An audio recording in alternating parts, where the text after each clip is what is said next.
இன்றைய முக்கிய நிகழ்வுகள். புதுச்சேரி மற்றும் தமிழக மீனவர்கள் 12 பேரை கைது செய்து இலங்கை கடற்படை எல்லை தாண்டி மீன்பிடித்ததாக நடவடிக்கை.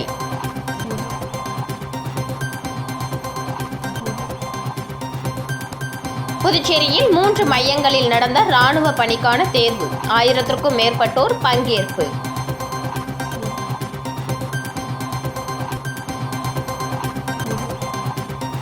செவ்வாய்க்கிழமை ஜிப்மர் மருத்துவமனை வெளிப்புற பிரிவு இயங்காது, ஜிப்மர் நிர்வாகம் அறிவிப்பு. எல்லை தாண்டி மீன்பிடித்ததாக கூறி காரைக்கால் மற்றும் தமிழக பகுதியைச் சேர்ந்த 12 மீனவர்களை கைது செய்தது இலங்கை கடற்படை. மீனவர்கள் மற்றும் விசைப்படகு பறிமுதல். கைது செய்யப்பட்ட மீனவர்களை உடனடியாக மீட்டுத் தருமாறு மத்திய மாநில அரசுக்கு மீனவ பெண்கள் கண்ணீர் மல்க கோரிக்கை. புதுச்சேரி மாநிலம் காரைக்கால் அடுத்த கிளிஞ்சல்மேடு மீனவ கிராமத்தை சேர்ந்த வீரவேல் என்பவருக்கு சொந்தமான விசைப்படகில் காரைக்கால் மற்றும் தமிழக பகுதியைச் சேர்ந்த 12 மீனவர்கள் கடந்த 9ஆம் தேதி காரைக்கால் மீன்பிடி துறைமுகத்தில் இருந்து மீன்பிடிக்க சென்றுள்ளனர்.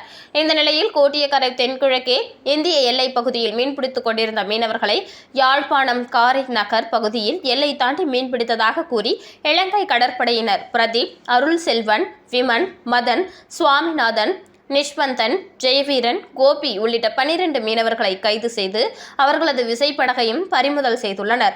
மேலும் கைது செய்யப்பட்ட மீனவர்களை உடனடியாக விடுவிக்க கோரி அவர்களது உறவினர்கள் அரசுக்கு கோரிக்கை விடுத்துள்ளனர். மீனவர்களின் வாழ்வாதாரமே மீன்பிடி தொழில்தான், இதையும் இலங்கை அரசு முடக்கினால் நாங்கள் தற்கொலைதான் செய்து கொள்ள வேண்டும் எனவும் இலங்கை கடற்படையினரால் கைது செய்யப்பட்ட எங்களது பிள்ளைகளையும் விசைப்படகையும் மீட்டுக் கொடுக்குமாறு மீனவ பெண்கள் கண்ணீர் மல்க மத்திய மாநில அரசுக்கு கோரிக்கை விடுத்துள்ளனர். காரைக்கால் மீனவர்கள் எல்லை தாண்டி மீன்பிடித்ததாக இலங்கை கடற்படை கைது செய்த சம்பவம் மீனவர்களிடையே பெரும் சோகத்தை ஏற்படுத்தியுள்ளது.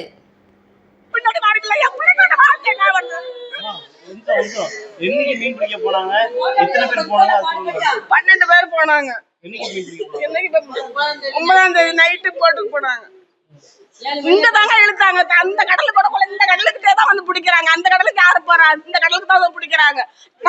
இதுக்கு போனா கடலுக்கு போனதாங்க எங்களுக்கு சோறு. அதுக்கு இல்லைனாங்க இந்த பிள்ளையோட வயசு நாங்க இந்த பிள்ளைகளை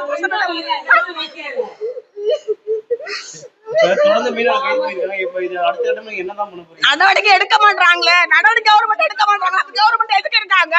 எங்களோட மகள் வரது என்ன ஆவறது? அதுக்கு பதில் சொல்லுங்க. நான் கவர்மெண்ட் ஓட்டுக்கு முன்னாடி அது கேட்கறாங்களா, உரிமை கேட்கறாங்களா? எங்களோட உரிமையை கொண்டு வர சொல்லுங்க. நாங்க என்ன காரணம் படிச்சுட்டு ஆபீஸ் வேலையை பார்க்கறோம். கடலுக்கு போனது எங்களுக்கு சோறு. மத்திய மாநில அரசு நீங்க எல்லாம் செயல்பட்டு எங்க போட்டை விடுவிச்சு தரணும். நாங்கள் மீன் பிடிக்க தான் போறோம். நாங்கள் திருடுறதுக்கு இதுக்கெல்லாம் போகல. எங்க இதில் ரொம்ப பாதிக்கப்படுது. இந்த பக்கமும் போக முடியல, வடக்கு பக்கம் போக முடியல, தெற்கு பக்கம் போக முடியல. நீங்க பார்த்து ஏதாவது முடிவு பண்ணி போட்டை விடுவிச்சு தரணும். பார்த்துங்க. புதுச்சேரியில் ஆன்லைன் மூலம் 6 பேரிடம் 95,000 ரூபாயை மோசடி செய்த மர்ம நபர்களை சைபர் கிரைம் போலீசார் தேடி வருகின்றனர். தட்டாஞ்சாவடியை சேர்ந்த நபரை மர்ம நபர் ஒருவர் டெலிகிராம் செயலி மூலம் தொடர்பு கொண்டார். தொடர்ந்து வர்த்தக தளத்தில் முதலீடு செய்தால் அதிக லாபம் ஈட்டலாம் என ஆசை வார்த்தைகளை அந்த நபர் கூறியுள்ளார். அதை நம்பிய அவர் பல்வேறு தவணையாக 50,000 ரூபாயை மர்ம நபர் கூறிய வங்கி கணக்கில் அனுப்பியுள்ளார். முதலீடு செய்த பின் தனது வங்கி கணக்கில் காட்டிய லாபத் தொகையை அவரால் எடுக்க முடியவில்லை. அதன் பிறகே தான் ஏமாற்றப்பட்டது தெரிய வந்தது. இதேபோல் திருக்கனூரை சேர்ந்த நபர் 35,000 ரூபாயும், அரியூர் நபர் 4,000 ரூபாயும், ரெட்டியார்பாளையம் நபர் 3,000 ரூபாயும் என மொத்தம் 6 பேரிடம் 95,000 மோசடி செய்த மர்ம நபர்களை போலீசார் சைபர் கிரைம் போலீசில் வழக்கு பதிவு செய்து தேடி வருகின்றனர். ராணுவ பணிக்கு புதுச்சேரியில் 3 மையங்களில் தேர்வு. தேசிய ராணுவ அகாடமி, கடற்படை அகாடமி மற்றும் ஒருங்கிணைந்த ராணுவ சேவைகளுக்கான தேர்வு நடைபெற்றது. புதுச்சேரியில் ஒருங்கிணைந்த ராணுவ சேவைக்கான தேர்வு கருவடிக்குப்பம் ஃபாத்திமா மேல்நிலைப் பள்ளியில் காலை 9 மணி முதல் 3 பிரிவுகளாக நடைபெற்றது. இதில் 140 தேர்வர்களுக்கு இடம் ஒதுக்கப்பட்டுள்ளது.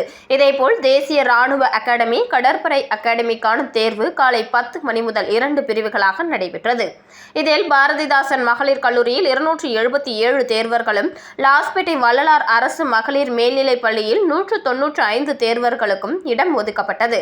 மொத்தம் 612 தேர்வர்கள் புதுச்சேரியை மையமாக தேர்வு செய்துள்ளனர்.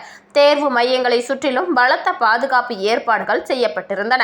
மேலும் தேர்வர்கள் அட்மிட் கார்டு, ஆதார் கார்டு கட்டாயம் கொண்டு வரப்பட வேண்டும் என அறிவுறுத்தப்பட்டிருந்தனர்.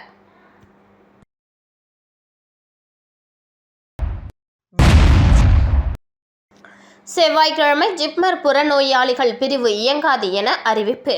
மத்திய அரசு விடுமுறை தினமான 14/4/2026 அன்று டாக்டர் BR அம்பேத்கர் ஜெயந்தியை முன்னிட்டு ஜிப்மர் புறநோயாளிகள் பிரிவு இயங்காது. எனவே இந்த தேதியில் நோயாளிகள் வெளிப்புற சிகிச்சை பிரிவுக்கு வருவதை தவிர்க்குமாறு கேட்டுக் கொள்ளப்படுகிறார்கள். எனினும் அவசர பிரிவு சேவைகள் அனைத்தும் வழக்கம் போல் இயங்கும் என ஜிப்மர் நிர்வாகம் அறிவிப்பு. புதுச்சேரி சட்டசபை தேர்தலின் திட்டமிடல், பரிமாணம், வாக்காளர் பங்கேற்பை 6 நாட்டு பிரதிநிதிகள் பாராட்டினர். புதுச்சேரி சட்டசபை தேர்தல் உலகளாவிய கவனத்தை ஈர்த்துள்ளது.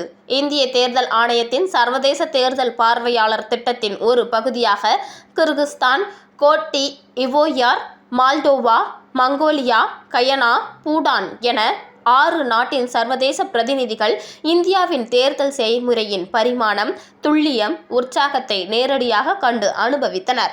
உண்மையான ஜனநாயக திருவிழா என வர்ணித்த பிரதிநிதிகள் சாதனை அளவிலான வாக்காளர் பங்கேற்பு, திட்டமிடல், தேர்தல் ஆணையத்தின் செயல்பாடு குறித்து பாராட்டினர். புதுச்சேரி சட்டசபை தேர்தல் அன்று ட்ரோன் கண்காணிப்பு, நேரடி செயல்பாடுகள், பறக்கும் படையின் செயல்திறன் குறித்து தலைமை தேர்தல் அதிகாரியுடன் சர்வதேச பிரதிநிதிகள் கலந்துரையாடினர். ஓட்டுப்பதிவு நாளன்று மங்களம், ராஜ்பவன் தொகுதியின் ஓட்டுச்சாவடிகளை நேரடியாக பார்வையிட்டனர். அப்போது ஓட்டுச்சாவடியில் ஏற்படுத்தப்பட்டிருந்த அடிப்படை வசதிகள் குறித்து பாராட்டினர். குறிப்பாக கர்ப்பிணி பெண்கள், முதியோர், ஊனமுற்றோர்களுக்கு ஏற்பாடு செய்திருந்த பாதுகாப்பு வியப்பை ஏற்படுத்தியிருந்ததாக அவர்கள் பாராட்டியிருந்தனர்.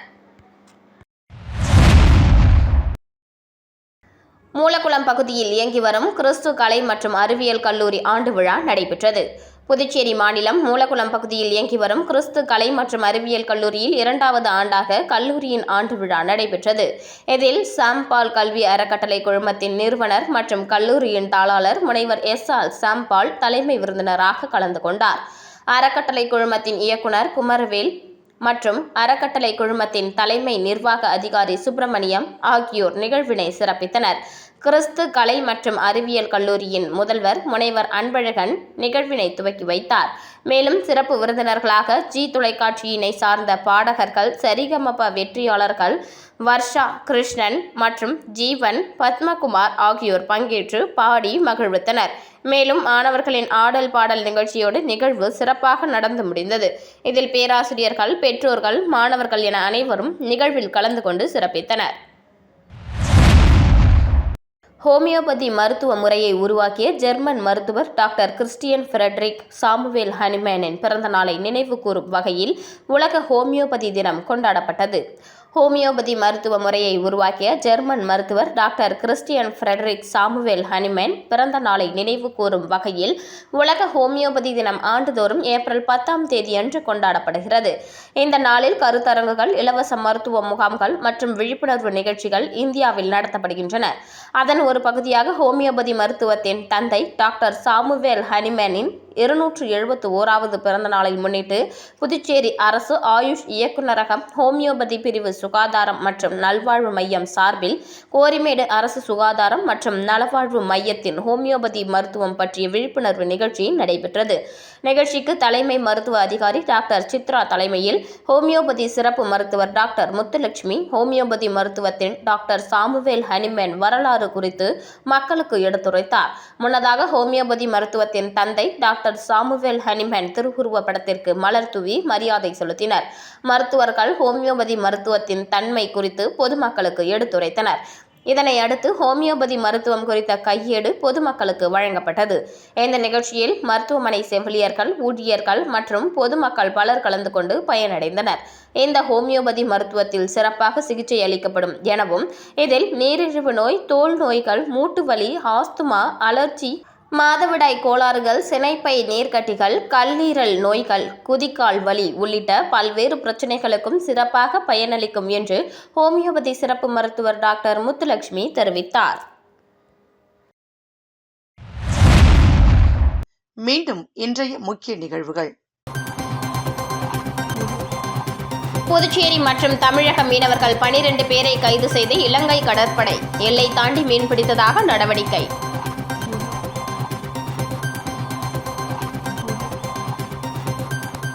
புதுச்சேரியில் 3 மையங்களில் நடந்த ராணுவ பணிக்கான தேர்வு 1000க்கும் மேற்பட்டோர் பங்கேற்பு.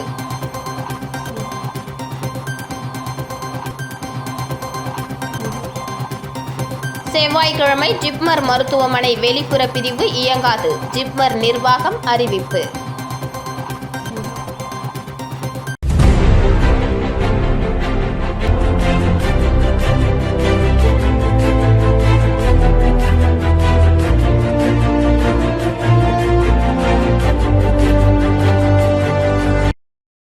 செய்திகளை உடனுக்குடன் தெரிந்து கொள்ள ஆஸ்கார் யூடியூப் சேனலை சப்ஸ்கிரைப் செய்யவும்.